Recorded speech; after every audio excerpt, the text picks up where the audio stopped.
Sometimes the most profound acts of love happen in complete silence, witnessed by no one, recorded nowhere except in the scars we carry. This story found me at my daughter's bedside in a cardiac unit, watching her sleep with tubes and wires marking each heartbeat. Another parent sat across from me that night, and we didn't speak, we didn't need to. But in that silence, he told me about a wedding in Napa Valley, about a man everyone avoided, about how a single moment can reveal 18 years of hidden grace. He said it changed how he sees every stranger now, wondering what quiet heroism they might be carrying. I'm sharing it with you because maybe, like me, you need to remember that dignity isn't about what others see. It's about what we do when nobody's watching.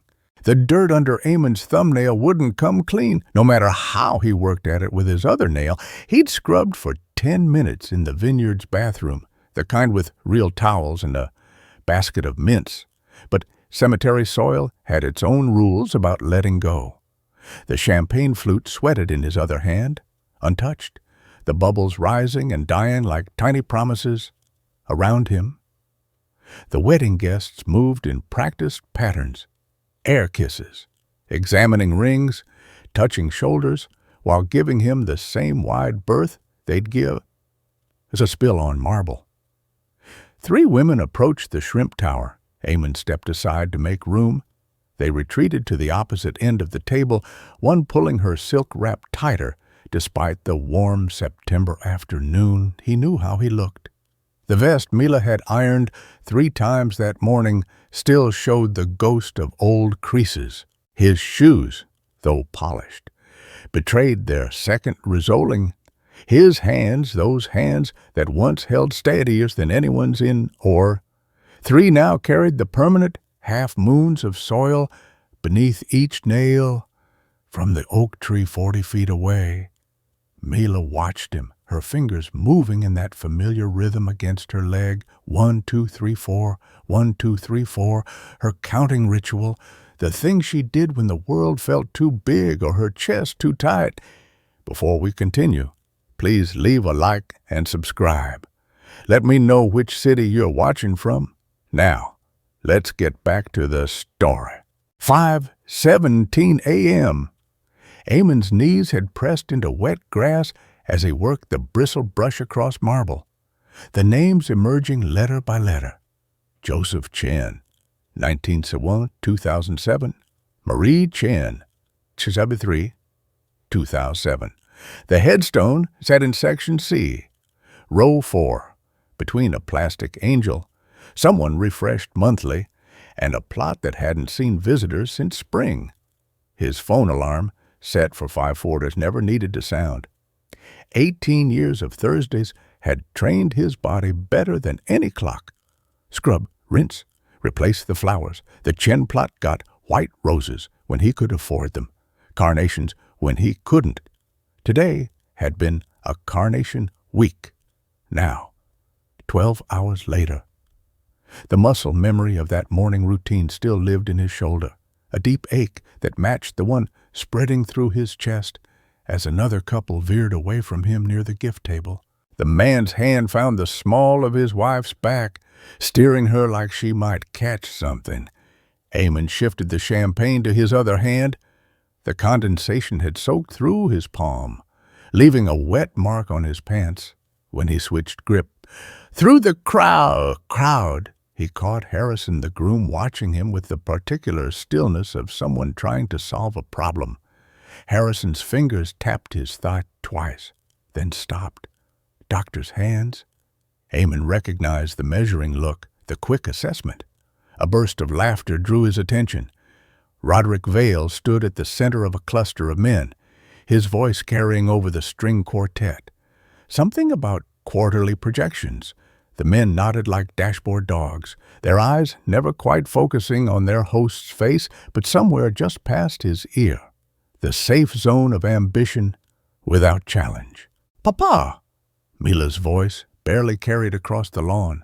She'd moved from the oak tree to the garden wall, frost pressed against her legs. The dog's white coat caught the late afternoon sun, making him look like snow had somehow fallen in September. Mila's fingers hadn't stopped moving. 1, 2, 3, 4. Faster now. The counting meant her heart was working too hard, not crisis fast, but climbing. He knew the progression counting, then the shallow breathing, then the blue tinge around her lips that meant they had minutes, not hours. Eamon set the untouched champagne on a stone ledge and started toward her. That's when Frost did something he'd never done in 6 years of service.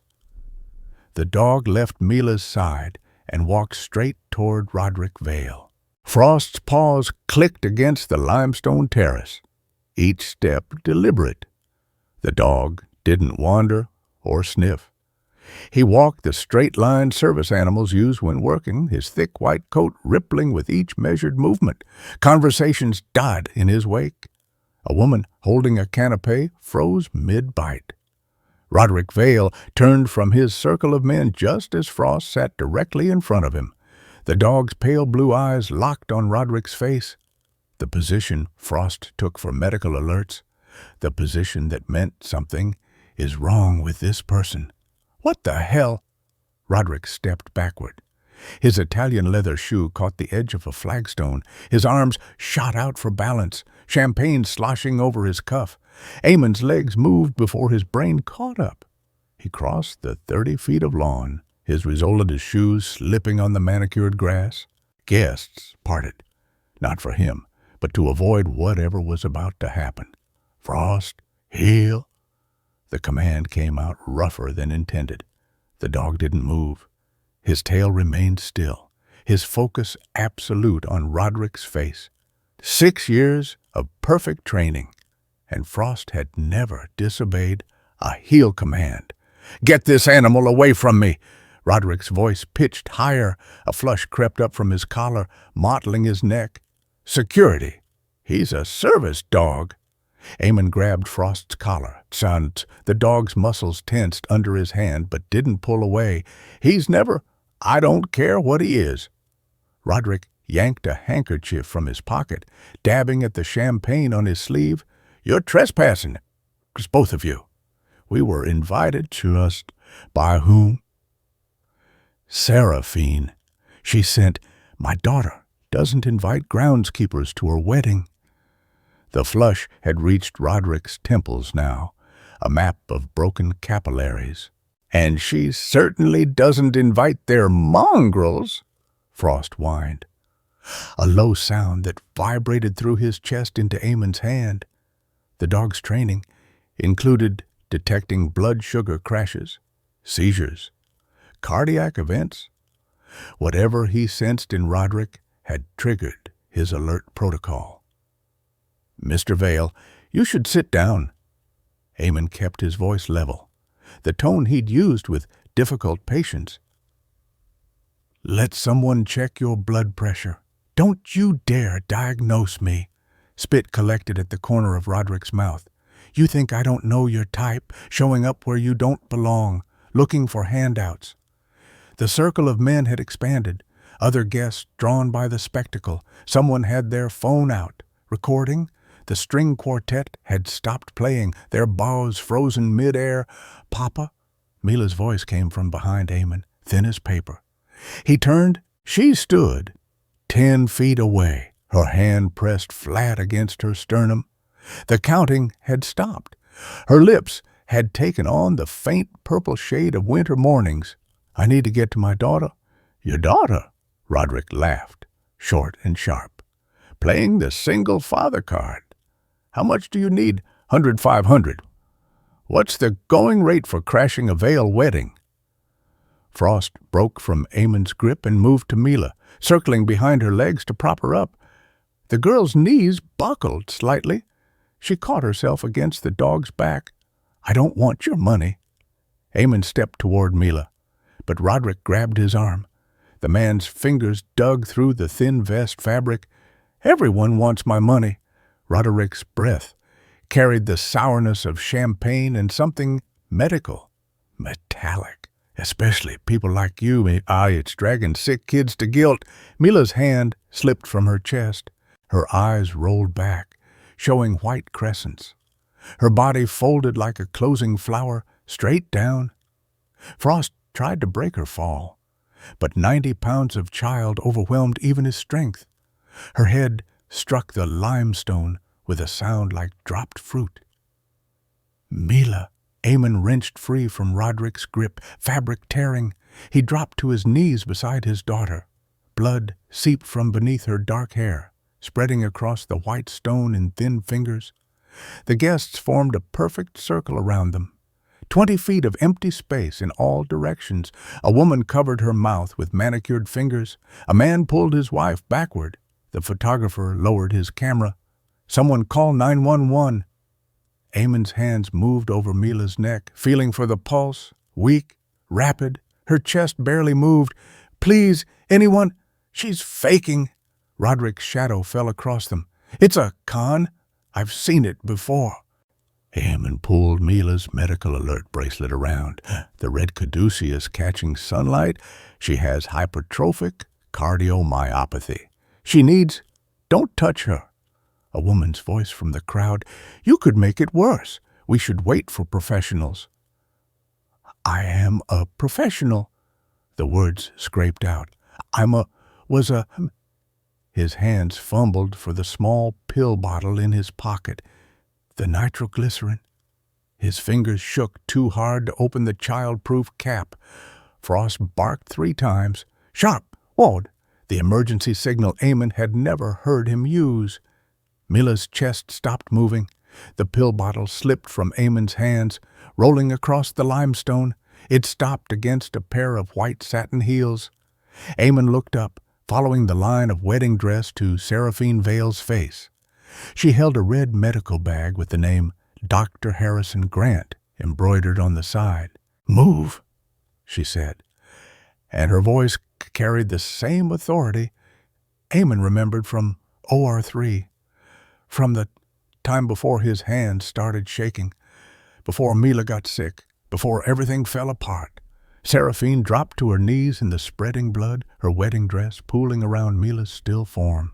Seraphine's fingers worked the medical bag's zipper. The metallic teeth separated with a sound that cut through the crowd's murmur. Her engagement ring caught on the fabric. She yanked it free, leaving a small tear. Breathing, she pressed 2 fingers against Mila's carotid artery. No, maybe 10 seconds. Eamon's hands hovered over his daughter's chest, the tremor visible even to him now. Start compressions. Seraphine pulled out a pediatric ambubag.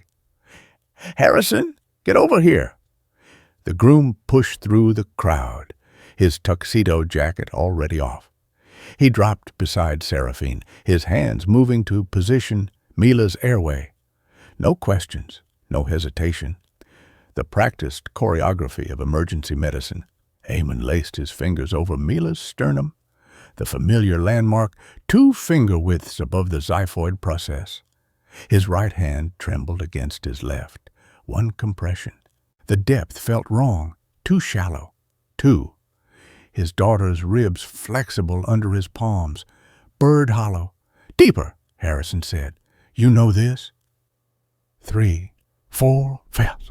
The rhythm came back, embedded deeper than thought. The shake in his hands didn't matter once the motion started. Muscle memory from 1,000 codes before the accident, before the burns, before his hands betrayed him with a scalpel. What are you doing?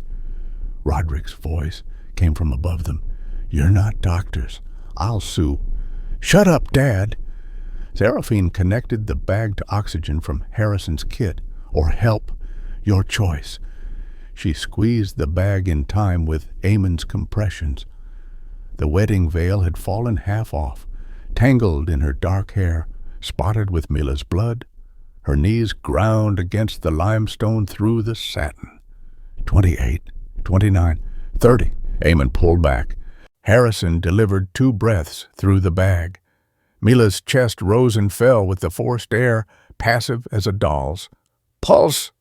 Seraphine's fingers found the femoral artery at Mila's groin, a better read than the neck during compressions.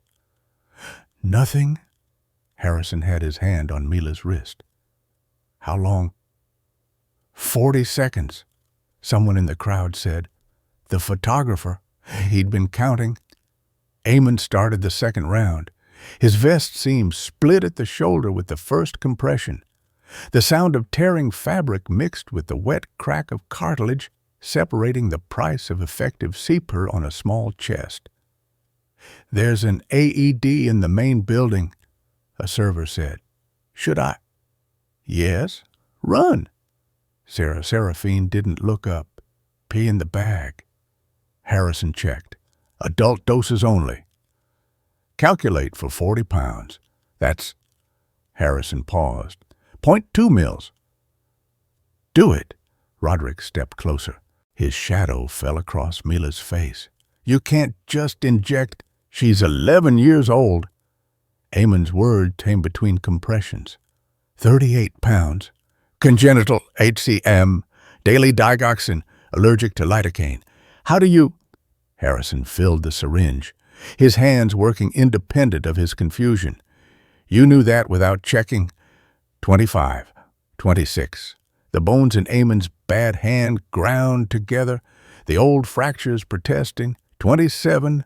A rib gave under his palm with a muffled pop. 28. Normal in pediatric codes. 29. The price of circulation. 30. Harrison pushed the epinephrine into Mila's deltoid. Seraphine delivered 2 more breaths. The bag wheezed slightly, a small leak in the seal. Frost won't leave. A woman's voice from the crowd. Eamon glanced sideways.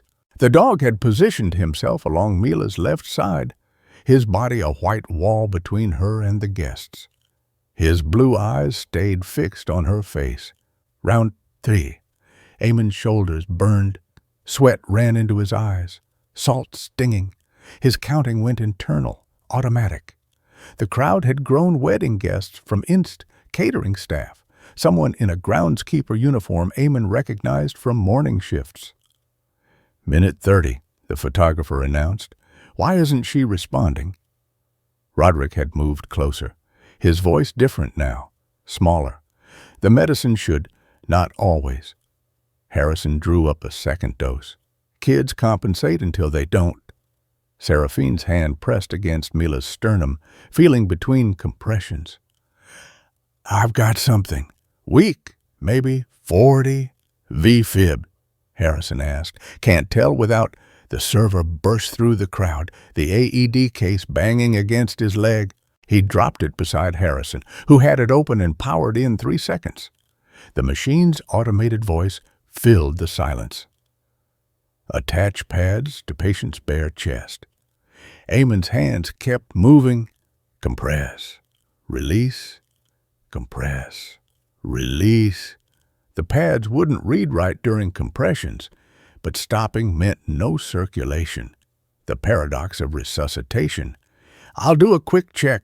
He pulled back. Harrison pressed the pediatric pads above and below Mila's heart. The machine analyzed. Everyone held their breath except Frost, whose panting provided the only sound. Shock advised. Everyone, clear. Harrison's hand hovered over the button. Eamon pulled back. Seraphine lifted the ambu bag. Even Frost seemed to understand. Shifting 6 inches away, the shock jerked Mila's small body. Her arms flopped. Her head lolled. Nothing. Resume compressions, Harrison said. But Eamon was already moving. His hands found their position. The tremor was gone now, burned away by adrenaline and purpose.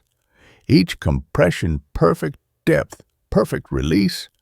The way his hands used to work before the accident, before the burns, before he gave up surgery.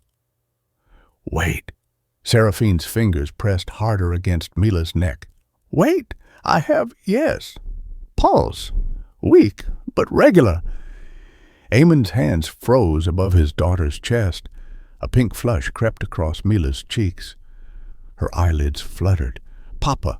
The word came out as barely a whisper. The crowd erupted. Applause. Someone saying thank God over and over. Roderick dropped to his knees on Eamon's other side, his face gray. You saved her, he said. You all saved her. She needs a hospital. Harrison was already on his phone. Pediatric cardiac unit. She'll need echo. Probably Kepa. UCSF has the best. Someone called out. No. As Seraphine stood, blood and dirt streaking her wedding dress. Stanford. Daryancey's team? She looked at Eamon. That's where you were attending, wasn't it? Before Eamon stared at her. The recognition in her eyes wasn't new. It had been there from the moment she'd knelt down. She'd known who he was. The cemetery, Mila whispered, her voice stronger. Tell her about the cemetery. Seraphine's hand went to her throat. What cemetery? Frost stood suddenly, his attention focused on something in Mila's hand, a crumpled envelope, spotted with blood, that she must have been holding when she fell, the same envelope Eamon had seen that morning, tucked under the white roses at the Chen plot. Mila's fingers uncurled from the envelope. The paper stuck to her palm, damp with sweat and blood.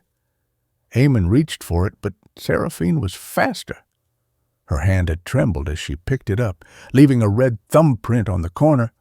This was it. She stopped. The envelope's writing faced her September 14th tweet for say a V in pencil, already smudging. Papa goes every Thursday, Mila said. Her voice rasped, each word an effort to take care of them. Take care of who? Roderick leaned forward.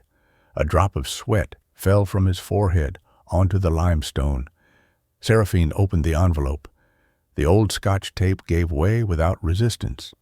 Inside, a photograph, its corners soft from handling. She pulled it out. Her intake of breath was sharp enough that Harrison looked up from checking Mila's pulse. Sarah! The photo shook in her hands. Eamon could see it from where he knelt himself 18 years younger, standing in surgical scrubs between a Chinese couple. The woman held an infant. Behind them, the glass doors of Stanford Medical Center's emergency entrance. This is... Seraphine's voice broke. These are my parents, Joseph and Marie Chen.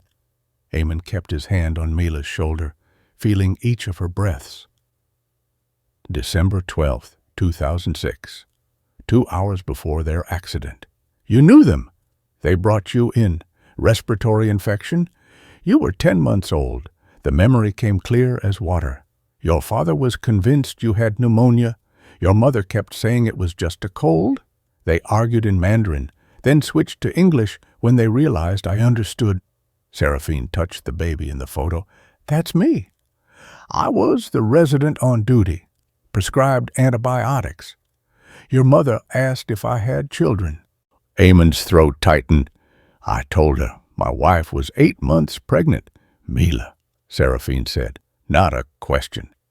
They left at 11:47 p.m.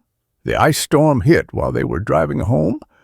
His hand found Mila's wrist, counting her pulse automatically. Still thread, still there. The call came at 12:33. Multi-vehicle accident on one. Roderick stood abruptly. His knee popped. The accident that killed them. I was still on shift. They brought them to Stanford. Eamon felt the familiar tightness in his scarred hand. Your father was conscious for a few minutes. He made me promise. Promise what? Seraphine's mascara had run, creating dark rivers down her cheeks. To check on you, make sure you were okay. Eamon shifted his weight. His knees had gone numb against the stone. You'd gone to your grandmother's. By the time I found her house, child services had already come. She died 2 weeks later. Seraphine folded the photo against her chest. Heart attack. I know. How could you possibly? Because I was at her funeral. The words came out flat. Standing in the back. You wore a green dress with ducks on it.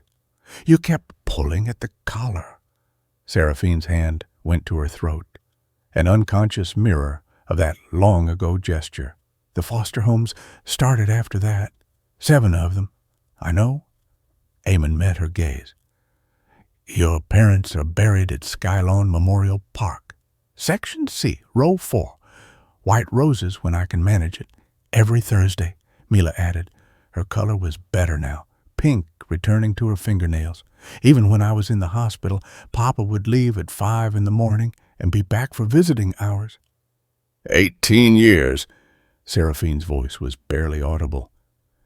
You've been taking care of their graves for 18 years. Who else would? Harrison's phone buzzed. Air ambulance is 3 minutes out. They'll land in the East Field. She's stable enough to move, Roderick asked. Her rhythm's holding. Harrison checked his watch. But she needs a cath lab, probably tonight. Seraphine stood, still clutching the photograph. A grass stain marked her dress at the knee, green against the blood. Stanford. We're going to Stanford. The insurance. Eamon started. Stop. She turned on him. Just stop. I can't afford. Do you know why I was at Stanford that day 7 years ago? Seraphine pulled at her neckline. The scar ran from her collarbone down, disappearing beneath the fabric. Kidney failure, acute, from a medication interaction. Eamon's hand stilled on Mila's wrist. I was dying, 21 years old and dying. Her fingers traced the scar. On dialysis for 3 months. Then suddenly, a match. Perfect compatibility. The donor insisted on anonymity. Sarah, Harrison said quietly. The helicopter. The surgery was November 3rd, 2000. She pulled something from the hidden pocket in her dress, a small leather wallet. From it, a hospital bracelet, yellowed with age. I kept it to remind myself that someone, a stranger, saved me. She held it out. The text was faded but readable. Kershaw, Eamon, Levenube 3 din, donor. Roderick grabbed the bracelet. His hands shook as he read it. You gave her your kidney, one of them. Eamon's response was automatic, clinical. The left, laparoscopic nephrectomy, 3-hour procedure. Why? Roderick's face had gone red again, but different this time. Blotchy. She was nobody to you? She was 21. That's not a reason. It's the only reason that mattered. The sound of rotors grew louder. The helicopter appeared over the tree line, descending toward the eastern lawn. Guests scattered from the landing zone, holding hats and dresses against the rotor wash. Wait! Roderick stared at Eamon's left forearm, where the torn vest exposed old scars. Not surgical. Burn scars, rippled in pink. Boston, February 2009. Eamon pulled his sleeve down. The blizzard. That accident on I-90. Roderick stepped closer. You were there. Lots of people were there. No. Roderick's voice dropped. The blood. I needed 8 units. Rare type. AB negative. They said a doctor visiting from California happened to have the same type. Harrison looked up from preparing Mila for transport. AB negative is less than 1% of the population. The doctor gave blood until he nearly passed out. Roderick continued. 8 units. The legal maximum. The nurses said he couldn't stand afterward. Papa. Mila tried to sit up. Harrison gently held her down. Your hands. Eamon tucked his hands behind his back, but it was too late. Everyone had seen the way his fingers curved wrong, the scarring across both palms. The car fire, Roderick said. After the transfusion, there was a car fire in the parking garage. Someone pulled 2 people out. His voice cracked. The doctor who saved me went back in. His hands. Stop. Eamon stood. His knees cracked, pins and needles shooting down both legs. The paramedics are here. 2 EMTs jogged across the lawn, Gurney between them. They moved with the efficient speed of people who measured time in heartbeats. The lead EMT, a woman with Torres on her name tag, knelt beside Mila.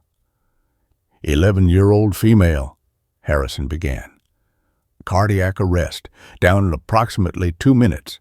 Row sick after 1 round, EP, single defib. History of HCM. I've got it from here. Doc! Torres was already connecting Mila to their monitor. You the father, Key? Yes. You riding with us? Yes. Good. We need medical history. She glanced at his torn vest, the blood on his hands. You injured? No. You sure you're shaking pretty bad? Eamon looked down. His hands were trembling again, worse than before, the adrenaline wearing off, leaving only the damaged nerves and scar tissue. I'm fine. They lifted Mila onto the gurney. Frost immediately stood, positioning himself at her side. Torres looked at the dog. Service animal, cardiac alert, Eamon said. He comes too. Then they started toward the helicopter. Seraphine followed, hiking her dress up to walk faster. I'm coming with you. Family only, Torres said. She is family. Mila's voice was small but clear. Tell them, Papa. Eamon met Seraphine's eyes. She's family. Roderick stood alone on the blood-stained limestone, watching them load his daughter into the helicopter. His hands hung at his sides, empty. As the rotors spun up, he called out something, but the sound was lost in the noise. The last thing Eamon saw as the helicopter lifted was Harrison helping Roderick to a chair. The older man's face had gone gray, one hand pressed to his chest, exactly where Frost had been staring when this all began. The helicopter touched down on Stanford Medical's roof at 5:40 p.m. Eamon's watch face was cracked. When had that happened? But the digital numbers still glowed. The flight had taken 12 minutes. Mila's heart rate 132. Her oxygen saturation 89%. Numbers that meant not good, but also not dying. Torres and her partner wheeled Mila through the rooftop doors. The pediatric cardiac team waited inside 3 nurses, 2 residents, one attending Eamon recognized despite the years. To Patricia Yancey. Her hair had gone white since he'd last seen her. Eamon. She stepped forward, then stopped. Her eyes went to his hands. The scars. My God. She needs a cath. The words came out steady, clinical. The voice he'd lost somewhere between the OR and the cemetery, probable coronary vasospasm, family history on the maternal side. We've got her. Yancey's hand touched his shoulder. Light, brief. You know the waiting room. They took Mila through the double doors marked authorized personnel only. Frost tried to follow, stopped by a security guard. The dog sat, his white coat stark against the gray linoleum, eyes fixed on where Mila had disappeared. He's trained, Eamon started. I know. The guard, barely 20, had kind eyes, but not in sterile areas. I'll watch him. Seraphine stood by the elevator, her wedding dress torn at the hem where she'd caught it, climbing into the helicopter. Blood Mila's had dried brown on the bodice. She held her phone to her ear. Harrison, is he? She paused. What do you mean he collapsed? Eamon's scarred hand found the wall. The paint was cold, industrial green, the same shade it had been 15 years ago. His EKG. Seraphine's free hand pressed against her stomach. Atrial fib. Since when? The elevator opened. An elderly couple stepped out, saw Seraphine's blood-stained dress, and quickly looked away. The woman pulled her husband toward the stairs. Bring him here. Yes, Stanford. Seraphine ended the call. My father, Roderick, his heart's in arrhythmia. Harrison thinks it's been going on for hours. That's what Frost detected. Eamon's fingers found the familiar groove in the wall where thousands of hands had steadied themselves. He knew. The dog knew my father was sick. Cardiac alert dogs can sense chemical changes, electrical disturbances. The medical words came easier than real ones. He tried to warn him.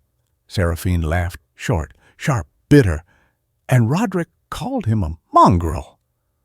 Through the reinforced window, the OR lights were visible. Third room down, where they'd taken Mila. Where Eamon had once operated for 16 straight hours to save a child who reminded him of no one, who had no connection to him, whose parents couldn't afford the surgery. She's stable. Seraphine said it like a question. For now. The surgery, how much? 200,000, maybe more. The numbers sat in his chest like stones. I have 11,000 in savings. The house has maybe 60 in equity. Stop. I'll figure it out. I always stop. Seraphine pulled out her phone again. Maria. Yes, it's me. I need the company insurance to authorize immediate treatment at Stanford Pediatric. Patient name. She looked at Eamon. Mila Rose Kershaw. You heard that, full coverage? Whatever they need. She listened. I don't care about the wedding. Cancel it. No. Actually, have everyone go to the reception, open bar, tell them to toast to Mila. Footsteps in the stairwell. Fast, multiple people. The door burst open, Harrison supporting Roderick, whose face had gone the color of old paper. Behind them, 2 paramedics with a wheelchair. He refused the ambulance, Harrison said, insisted on driving, nearly passed out twice. Roderick's shirt was soaked with sweat, transparent in places. His hands shook as he gripped Harrison's arm. When he saw Eamon, something shifted in his face. The anger was gone. What remained looked like fear. Is Mila, surgery? Eamon stepped aside as the paramedics maneuvered Roderick into the wheelchair. She's in surgery. I need to. Roderick tried to stand. His legs wouldn't hold. I need to tell you something. You need treatment, Harrison said. Your heart rate's at 145. No. Roderick grabbed Eamon's vest, pulling him down, this close. Eamon could smell the sour fear sweat, see the burst capillaries in the man's eyes. Emily, my wife, I need to tell you about Emily. Dad, not now. Seraphine started. She died because of me. The words came out wet, spittle at the corners of his mouth. Not the janitor. Me. Eamon tried to pull back, but Roderick's grip was desperate.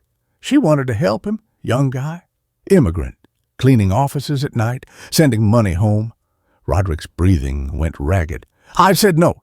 Said he'd steal from us. Said they always do. Mr. Vale, you need to calm down, one of the paramedics said, reaching for an oxygen mask. She did it anyway. Paid for his daughter's surgery in Mexico. Roderick's fingers dug deeper into Eamon's vest. I found out. Went crazy. Accused her of having an affair. Screamed at her in front of everyone at the company party. Dad, she drove home alone, crying. Hit black ice on Woodside Road. His grip loosened. The janitor didn't betray her. I did. With my jealousy, my assumptions. He let go of Eamon's vest, his hands dropping to his lap. I've spent 15 years hating poor people because I couldn't hate myself anymore and live.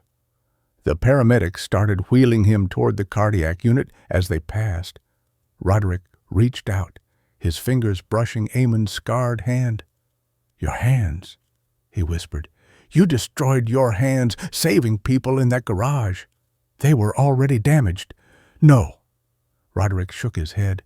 I read the report. After the surgeon who gave me blood, he had a career, a future. The fire took that. I got Mila instead. Eamon pulled his hand away. Good trade. Roderick started crying then, not dignified tears, but the ugly kind that came with snot and gasping. "I'm sorry. God, I'm so sorry." The elevator doors opened. The paramedics pushed him in, but Roderick grabbed the doorframe. "The blood you gave me, I used it to destroy people. Good people. People like you." His voice cracked. "I don't deserve your forgiveness." The paramedic gently pried his fingers from the frame. As the doors closed, Roderick did something that made everyone in the hallway stop. He slid from the wheelchair onto his knees. Through the narrowing gap of the closing doors, Eamon saw him reach for his own shoe, pulling it off. The elevator descended before anyone could see what he meant to do with it. "What was that about?" Harrison asked. Seraphine knew. Eamon could see it in her face. "He was going to clean your shoes," she said. "Like you cleaned my parents' headstone." A code alarm sounded. 3 long beeps, 2 short, pediatric cardiac, or 3. The security guard with Frost jumped up. The dog was already on his feet, facing the surgical suite, a low whine building in his throat. Yancey emerged from the double doors, pulling off her surgical cap. Her scrubs had blood on them. Fresh. "Mr. Kershaw, we have a problem. The catheterization showed severe vasospasm in the left anterior descending artery." Yancey's fingers still had talc residue from the surgical gloves. "We tried nitro, then calcium blockers. Nothing's working." Eamon's scarred hand found the wall again. The same groove. "How long has she been?" 4 minutes since the last perfusion. "We've got her on bypass, but..." Yancey's jaw tightened. "She needs ECMO. Our pediatric unit is down. The circuit board failed yesterday. Transfer her." The words scraped out of Eamon's throat. "Where you SIFs is in use. So is Children's Oakland. San Jose has one. But the transport, she stopped. She won't survive the transfer." Frost's whine pitched higher. The dog pressed against Eamon's leg, all 90 pounds of him trembling. "What about adult ECMO?" Harrison stepped forward. "Modify the cannulas, different specifications. The flow rates would..." Yancey shook her head. "We'd need pediatric cannulas, custom ones. The only place that has them ready-made is Boston." Eamon's voice came out flat. "Brightwood Medical. They could overnight them." "She doesn't have overnight." Seraphine grabbed her phone. "I'll call. Maybe they can..." The crash from down the hall. The cardiac unit doors burst open. Roderick in his wheelchair, pole dragging. 2 nurses chasing him. "Mr. Vale, you need to return to..." "Shut up!" He wheeled himself forward with shaking arms. His hospital gown gaped open at the back. An EKG lead had torn loose, dangling against his chest. "Brightwood Medical, you need their equipment. Dad, what are you..." "I own shipping contracts, air freight..." He pulled out his phone, his fingers fumbling with the screen. "Marcus, wake up. I don't care what time it is in Singapore."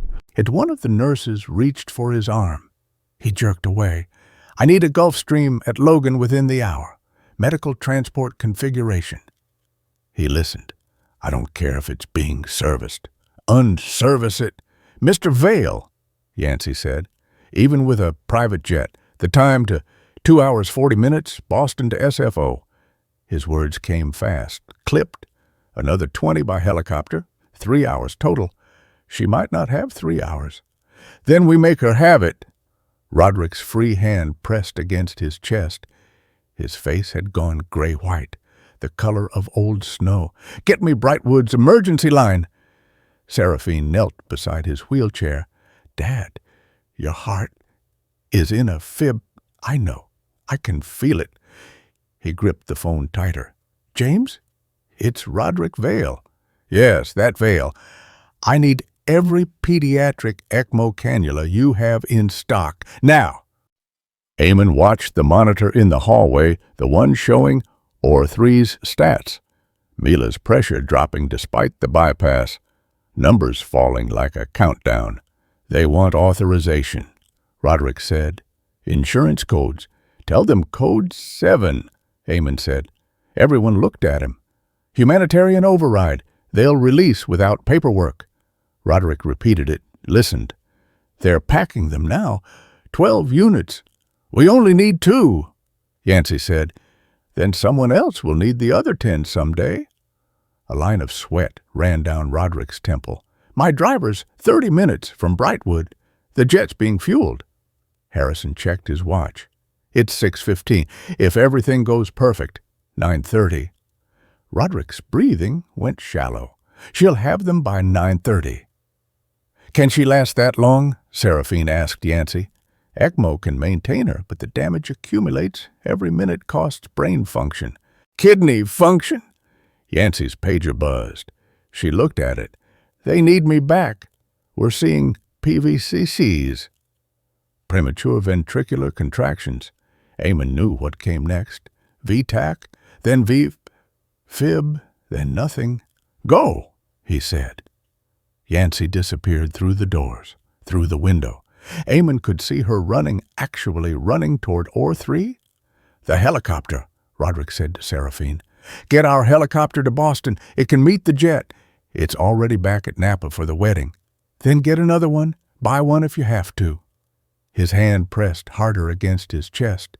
The loose EKG lead left small dots of conductive gel on his hospital gown. One of the nurses stepped forward with a blood pressure cuff. Mr. Vale, I need to... After. He waved her away, then spoke into the phone again. Marcus, I need real-time tracking, every second. Harrison touched Eamon's shoulder. You should sit. No. You're shaking.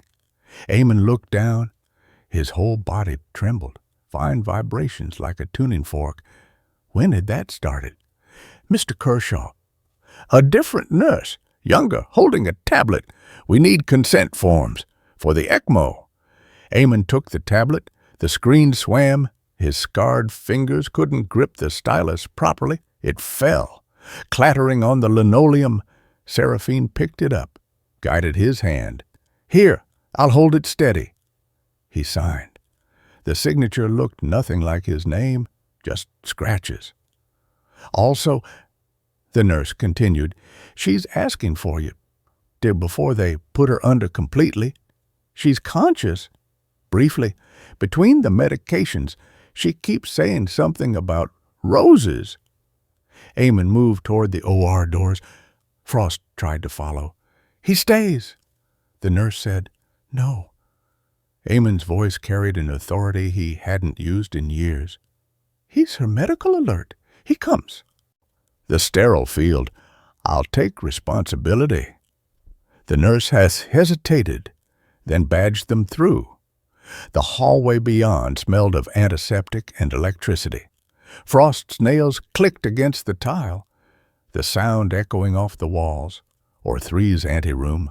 Through the glass, Mila on the table, so small, surrounded by machines, each one replacing a function her body couldn't manage. The bypass machine's rhythmic wheeze, the ventilator's mechanical breath. 2 minutes, Yancey said through the intercom. We're about to increase sedation. Eamon pushed through the inner doors. The surgical team didn't look up. Everyone focused on monitors, on Mila, on keeping her alive, minute by minute. Her eyes were half open, unfocused from the medications.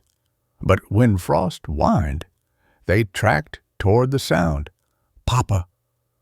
Her voice came out whispered, barely audible over the machines. I'm here. He took her hand, so cold. Her fingers barely curved around his. The roses. Did you put them there today? Yes, white ones. Good. Her eyes started closing. They need white ones. I know, every Thursday, I promise, even if... She stopped. Her eyes opened wider, fighting the sedation. Papa, my chest feels wrong. The monitor above her head showed the PVCs increasing. Her heart throwing extra beats, desperate rhythms. "We need to put her under," Yancey said. "Now." "Mila, listen to me." Eamon squeezed her hand. "You're going to sleep for a while. When you wake up, I'll be here. Promise. Promise." Frost, too. The dog pushed forward, his head just reaching the table edge. Mila's free hand found his ear, fingers tangling in the white fur. "Good dog," she whispered. "Good." Her hand went slack. The anesthesiologist had pushed the propofol. "Out," Yancey said. "Both of you." Eamon backed away. Frost resisted, pulling toward Mila. "Come on, boy." They made it to the anteroom before Eamon's knees gave. He caught himself on the supply cart. Through the glass, he watched them work, Yancey's hands moving inside his daughter's chest. The cavity opened like a flower, the heart visible, his daughter's heart stuttering, failing, dying. The door opened. Seraphine entered, still in her ruined wedding dress. "The jet just took off from Boston," she said. 2 hours, 38 minutes to landing." Eamon couldn't look away from the surgery. That's not enough time. It has to be. Through the intercom, Yancey's voice. "She's in VTAC. Get me 2 more units of blood. Type O neg." The blood bank was 6 floors down. The elevator took 90 seconds each way. "Add processing time." "They won't make it," Eamon said. Seraphine was already rolling up her sleeve.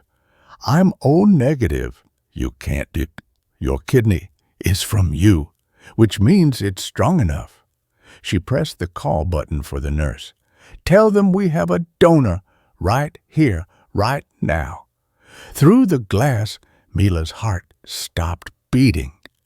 The flat line on the monitor made no sound in the anteroom, but Eamon heard it anyway. The absence of rhythm, the silence where his daughter's heartbeat should be. Yancey's hands moved inside Mila's chest. Direct cardiac massage. Eamon could see it through the glass. His daughter's heart squeezed between skilled fingers, forced to pump, each compression precise, mechanical. Not enough. "Starting internal defibrillation," Yancey announced, the paddles smaller than regular ones. Pediatric, placed directly on the heart muscle. The jolt, Mila's body barely moved. The monitors stayed flat. Again, Seraphine pressed against the glass. Blood ran from her inner elbow where they'd inserted the donation needle, 2 units drawn in 12 minutes, faster than protocol. Her face had gone pale, lips nearly white. "She's been down 90 seconds, the anesthesiologist said through the intercom. "I know how to count." Yancey's voice stayed level, but Eamon saw the tremor in her shoulder. Fatigue setting in. The blood they'd taken from Seraphine was already running into Mila through the ivy, dark red through clear tubing, life flowing from one body to another. "Epi, .2. Yancey didn't look up. Direct cardiac injection. The needle went straight into Mila's heart. Eamon's scarred hand pressed against the glass, cold, hard, real. "Mr. Kershaw." A different voice. Behind him, "Mr. Kershaw, there's someone here." He turned. A woman in a business suit stood in the anteroom doorway. Gray hair, pulled back, briefcase in one hand, manila envelope in the other. "I'm Margaret Liu from Steinberg Associates." She glanced at the surgery, then away. "I represent the Chen estate." "Not now." Seraphine stepped between them. "Can't you see? It has to be now." The woman opened the envelope. These documents were supposed to be delivered 18 years ago, on Mila Kershaw's birth. "What?" Eamon's voice came out hoarse. "Joseph and Marie Chen updated their will 2 days before they died." She pulled out papers, legal seals visible. "They came to our office on December 10th, 2006. They insisted on immediate execution. Through the glass." Yancey switched to a different drug, atropine. The last resort before calling it. They named you to Kershaw as secondary guardian for their daughter Seraphine in the event of their death. Lou held out the documents. Along with the trust fund. Eamon's hands wouldn't work. Seraphine took the papers. This doesn't make sense, she said, reading. They barely knew him. Page 3, Leo said. The explanation. Seraphine flipped pages. Her intake of breath was sharp. She read aloud, to Dr. Eamon Kershaw, who saved our daughter's life twice in one night, once from illness, once from our own stupidity. What? There's more. Seraphine continued reading.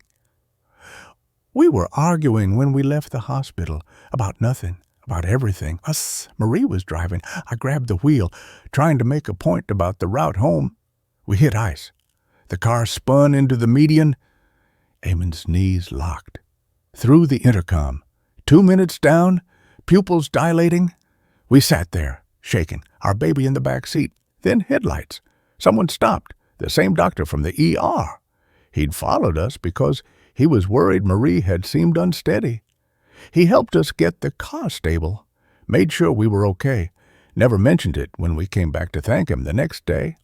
Eamon stopped. December 10th, the couple in the parking lot, he'd forgotten. They knew, Liu said. They knew you were the kind of person who would watch over their daughter if anything happened. But nothing was supposed to happen. Eamon's voice broke. They were 28 years old. Page 5, Liu said. The trust terms, Seraphine read silently, then looked up. $500,000 set aside for the guardian's child to be born. They created a trust for Mila before she existed. How could they know? You told them, Seraphine said. In the photo, you're touching your wife's belly. They asked when you were due. Through the glass. I'm calling it, the anesthesiologist said. 2 minutes, 40 seconds. Not yet. Yancey's hands hadn't stopped moving. The jet is still 2 hours out. Then we maintain circulation manually until, for 2 hours, you can't watch me. Liu pulled out another document. There's one more thing, from Mrs. Chen's mother, written the day before she died.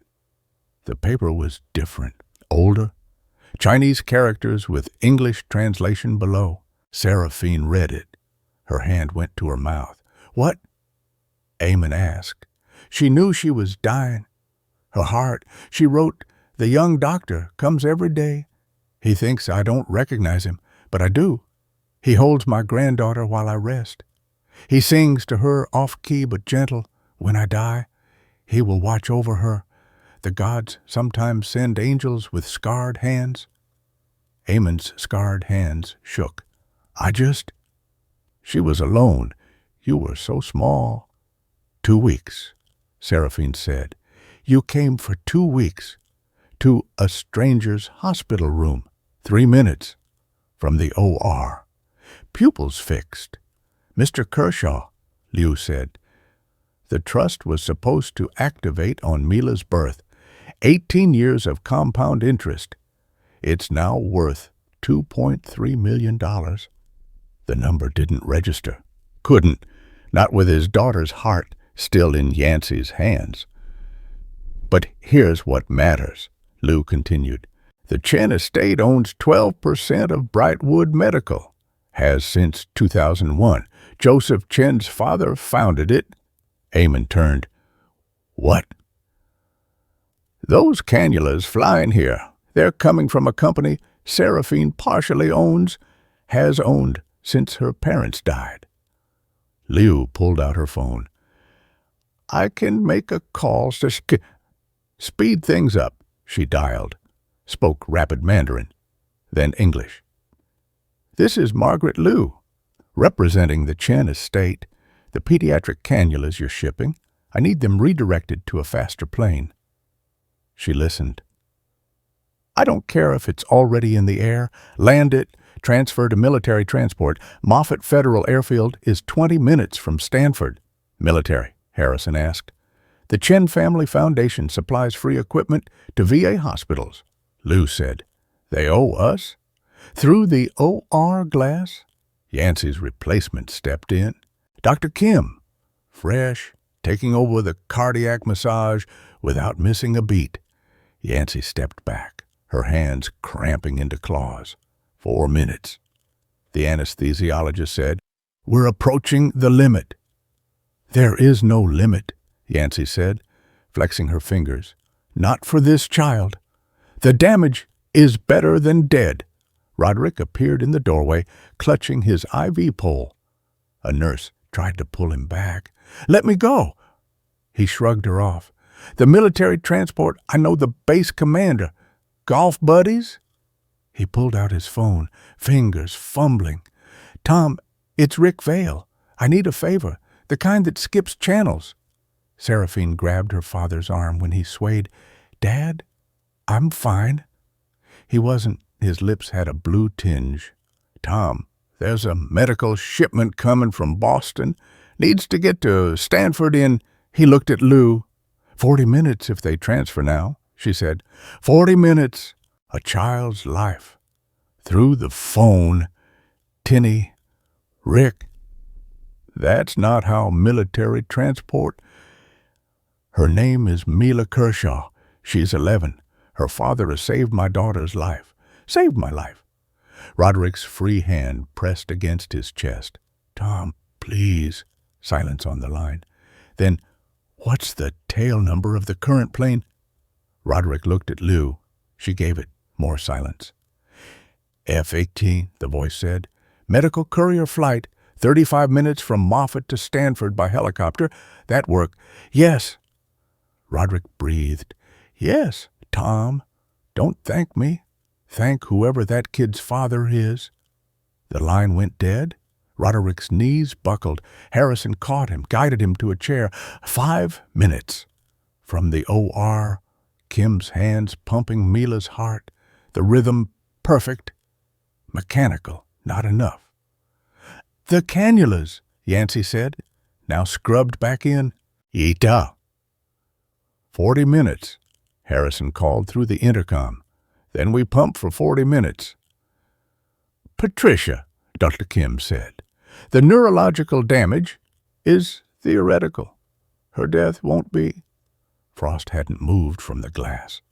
His reflection overlapped with Mila's still form. The dog's breathing had synced with the ventilator inhale, exhale, inhale, exhale. Eamon knelt beside him. The floor was cold through his torn pants. His hand found Frost's collar, feeling the steady pulse in the dog's neck. Still there, still beating, unlike his daughter. 6 minutes, the anesthesiologist announced. Liu's phone buzzed. She answered, listened. The transfer is complete. FE took off 60 seconds ago. Mach 1-2 at altitude. How long? Seraphine asked. 31 minutes to Moffett, then the helicopter. Eamon did the math. 8:43 landing, 9:05 at Stanford. Mila would have been down for over an hour. Mr. Kershaw, Liu again, holding another document. There's one more thing. From the safety deposit box, not part of the will. A photograph, older than the others. Eamon recognized his younger self instantly. Medical school graduation. But next to him stood Joseph Chen, both in caps and gowns. You knew him, Liu said. Before. The memory surfaced slowly. Joseph Chen, pathology rotation. They'd been paired once, maybe twice. Joseph was quiet, brilliant, wanted to go into research. We weren't friends, Eamon said. Just classmates. Look at the back. Eamon turned it over. Joseph's handwriting. Eamon Kershaw, the one who stayed up all night helping me practice sutures when my hand shook. The one who said I'd make it when everyone else said I wouldn't. If something happens to Marie and me, he'll understand about paying it forward. 7 minutes. From the OR. Eamon stood, pressed both palms against the glass. Through the surgical field, He could see Mila's heart, still unmoving except for the external pressure. A fist-sized muscle that had never worked quite right, now not working at all. "The jet's at 15,000 feet, Lou reported, descending toward Moffat. Not fast enough. The rosebush had thorns. Eamon felt one pierce through his gardening glove. A small, sharp pain that meant nothing. March sunlight filtered through the hospital's courtyard windows. 3 months since the helicopter. Since the cannulas arrived with 4 minutes to spare. Since Mila's heart started beating on its own at 9:27 p.m. "Hold it steady. Papa?" Mila's voice came from above. She sat in her wheelchair, IV pole attached, directing the planting. The surgical scar down her chest was still pink, visible above her dress collar. Roderick knelt beside Eamon, his hands deep in the same soil, no gloves, dirt caked under his manicured nails. He'd been doing this every Thursday, going to the cemetery with Eamon, learning the names, the dates, the stories. "Deeper," Mila said. "Roses need room." Seraphine laughed. She stood behind Mila's chair in her second wedding dress, simpler than the first. Tea-length, no veil. Harrison beside her in jeans and a blazer. They'd gotten married an hour ago in the hospital chapel. 12 people attending. "You're bossy for someone who just had a heart transplant," Seraphine said. "Repair," Mila corrected. "Not transplant. Der Yancey fixed what was there." What was there? The mitral valve that had never formed right, the walls too thick, then scarred from years of compensation. 3 surgeries in 3 months. The last one took 14 hours. Frost lay beside the wheelchair, his head on Mila's foot. He'd aged in 3 months, more white in his muzzle, slower to stand, but his eyes still tracked her breathing. "The ceremony was perfect," Liu said from a nearby bench. She'd become something like family, showing up every week with documents, stories, pieces of Joseph and Marie Chen that Seraphine had never known. "Simple was better," Harrison said. He had his stethoscope in his pocket habit now, always listening to Mila's chest when he visited. The rose's roots spread out in the hole Eamon and Roderick had dug. White Queen Elizabeth, the same variety from the cemetery, Mila had insisted. "Now the water," she directed. Seraphine poured from a hospital pitcher. The water turned the soil dark, rich. It smelled like earth, like growing things, like life continuing. "Joseph would have liked this," Lou said quietly. "Marie, too." Eamon's scarred hands packed soil around the base. Next to him, Roderick did the same. Their fingers occasionally touched in the dirt, no flinching, no pulling away. "Tell me again," Mila said to Roderick, "about Emily." Roderick's hands stilled. "She would have loved you. She always wanted—" He stopped, swallowed. "She wanted the family, real family, not the kind you're born into, but the kind you choose." "We're that," Mila said. "Aren't we chosen family?" No one answered with words. Seraphine squeezed Mila's shoulder. Harrison checked his watch time for her afternoon medications. Liu wiped her eyes with a tissue. Eamon looked up at his daughter, thin still, but gaining weight, color in her cheeks that hadn't been there in years, alive in a way that had seemed impossible in OR3. "The bush will bloom in June," he said. "I'll be here to see it," Mila said. Not a question, a statement. "We all will," Roderick added. His hand found Eamon's shoulder, squeezed once, let go. Through the window, the ICU was visible, other families in other rooms, other children fighting other battles. Eamon recognized the look on their faces, the same exhaustion, fear, desperate hope he'd carried for years. "We should plant more," Mila said. "One for each child who—" She paused, choosing words carefully. "One for each child who needs to know someone's watching over them." "A garden," Seraphine said. "The Mila Garden." "No." Mila shook her head. "The Chen Kershaw Garden, for people who help strangers."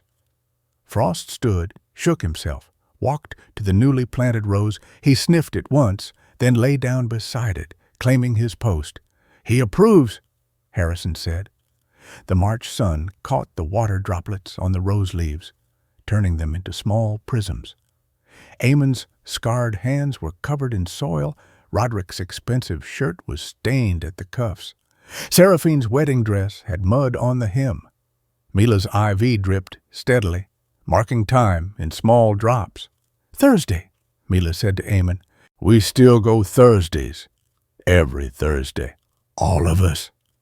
Eamon looked around the circle. Roderick nodded. Seraphine took Harrison's hand. Lou smiled from her bench. "All of us," Eamon confirmed. The rose stood straight in its new soil. By June, it would bloom. By next year, it would spread. In 5 years, this courtyard would be full roses for every child who passed through these walls, tended by people who understood that sometimes the greatest gifts come from strangers, that families form in hospital waiting rooms, that love doesn't always arrive the way you expect. Mila reached down, her fingers finding the soil. She took a small handful, held it, let it sift through her fingers back to earth. "Good," she said. "This is good." 6 months later, Eamon stood in the cemetery at dawn. Not alone anymore. Roderick beside him, scrubbing the stone next to the chins. Harrison knelt at a child's grave patient he'd lost years ago, never forgot. Seraphine arranged white roses, while Mila, walking now without assistance, read names aloud for Liu to record. The story had spread, not through news or social media, but quietly. One parent telling another in hospital waiting rooms, strangers showing up Thursday mornings, a banker cleaning a teacher's plot, a mechanic tending a nurse's stone. No one asked why others came. Everyone understood. Frost watched from his favorite spot beneath the oak. At 11 years old, his job was mostly observing now. Mila's new service dog, Luna Young, alert, stayed close to her hip. 53, Mila counted. 53 people this week. They weren't organized. No meetings, no roster. Just humans who'd learned that grief shared weighs less, that tending strangers' graves tends your own heart, that Thursday mornings in Section C meant you weren't alone. The sun rose, work began, hands in soil, remembering the dead, choosing the living. This is a work of fiction created solely for entertainment purposes. This story does not condone, encourage, or promote any form of violence or harmful behavior. All characters and events are products of the author's imagination, and any resemblance to real people or events is purely coincidental. The medical situations depicted are fictional and should not be considered medical advice. Any medical emergency requires immediate professional help. This narrative explores themes of human kindness, redemption, and community through dramatized scenarios intended to inspire empathy and reflection, not to serve as guidance for real-world situations.